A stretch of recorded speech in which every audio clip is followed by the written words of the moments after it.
Welcome to Iraqi Dinar Update, your go-to source for the latest news, expert insights, and real-time developments on Iraq's currency, economy, and financial reforms. Whether you're a long-time investor or just curious about the dinar, you're in the right place. The idea of holding 5 million Iraqi dinars comes with hopes and expectations that tie directly into the broader narrative of Iraq's monetary reform, economic revival, and potential currency revaluation. When someone holds that amount, their primary concern is often not about how much they paid for it in the past. It's about what that money could be worth in the future, especially if a major shift occurs in Iraq's exchange rate policy. In this case, the thought of Iraq deleting the zeros from the currency is deeply unsettling to the investor. Why? Because deleting the zeros, also known as redenomination, generally implies a reissuance of the currency where larger denominations are exchanged for smaller ones, like a 1,000 dinar note being converted to a 1 dinar note, often without necessarily increasing the currency's purchasing power internationally. It can be seen as a psychological or accounting adjustment rather than a genuine increase in value. The person speaking here is quite clear about their position. They do *not* want the Central Bank of Iraq, CBI, to delete the zeros from the currency. That action would fundamentally alter the nature of the investment. If the goal is to profit from a major appreciation of the dinar, removing the zeros might feel like a step backward, a restructuring, not a revaluation. Deleting the zeros would effectively mean that the 5 million dinars they hold would be turned into just 5,000 in new dinars if a 3-0 deletion happened, which could negate much of the speculative profit the holder hoped for. Especially if the new currency is then valued similarly to how it was before. This kind of redenomination usually keeps purchasing power the same unless it is coupled with a float or a genuine market-based value adjustment. So, what does the holder want instead? They want those zeros to remain. Why? Because if Iraq were to revalue the currency with all its zeros intact, say, allowing the current 25,000 or 50,000 dinar notes to appreciate in value on a one-to-one basis with the US dollar, then the upside is tremendous. Leaving the zeros means the current bills in circulation could become extremely valuable if the exchange rate were to climb. That's the dream scenario for dinar holders who have been watching Iraq rebuild its banking sector, sign international agreements, accumulate gold reserves, implement digital payment systems, and attract billions in foreign investment for infrastructure projects like the development road. This brings us back to the investor's plea: don't delete the zeros. That act, to them, feels like erasing potential. It feels like the government giving up on real value and instead opting for cosmetics. They would much rather see Iraq hold steady, build credibility, improve its financial infrastructure, then allow the dinar to rise naturally or by design against the dollar. If that happens with all zeros intact, then holding 5 million dinars becomes something of monumental value. Think about it. At a 1-to-1 rate, 5 million dinars become $5 million USD.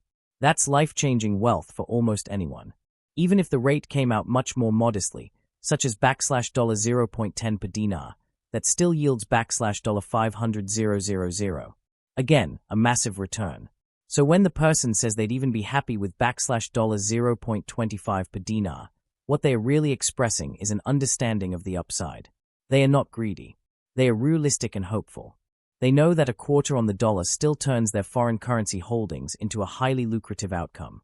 There's no need for a dream of $3.00 or $4.00 per dinar to feel fulfilled. Yet the desire to see Iraq go 1-to-1 isn't irrational. Before the 2003 war and subsequent sanctions, Iraq's dinar did trade close to or even above parity with the US dollar. Historical exchange rates, though impacted by artificial pegs and government controls, do show periods when the dinar held considerable strength. The idea of Iraq returning to that status, especially with the country's massive oil reserves, strategic location, and untapped natural wealth, doesn't seem impossible. In fact, many supporters of the dinar investment thesis point out that Iraq ranks near the top globally in natural resource wealth per capita and per square kilometer. The government's own advisors have claimed that Iraq has more concentrated underground wealth than any other country. Pair that with reforms, anti-corruption drives, digitization of payments, and a growing trade surplus, and the macroeconomic story becomes more compelling. However, timing is everything. Even if Iraq is moving toward a stronger currency, the process may unfold in stages. The CBI might test market mechanisms by widening the trading band, reducing dependency on the US dollar, encouraging the use of the dinar in oil contracts, and eventually allowing a controlled float. Each step would tell a story about Iraq's confidence in its financial system and its readiness to enter global markets in full force. The ultimate goal, if pursued strategically, might well be a dinar that trades at a fair market value determined by supply and demand, economic fundamentals, and investor trust, not arbitrary pegs or manipulated rates. So again, from the perspective of the holder of 5 million dinars, the stakes are high. Deleting the zeros feels like minimizing potential, like reducing a high-yield investment to just a mundane currency exchange.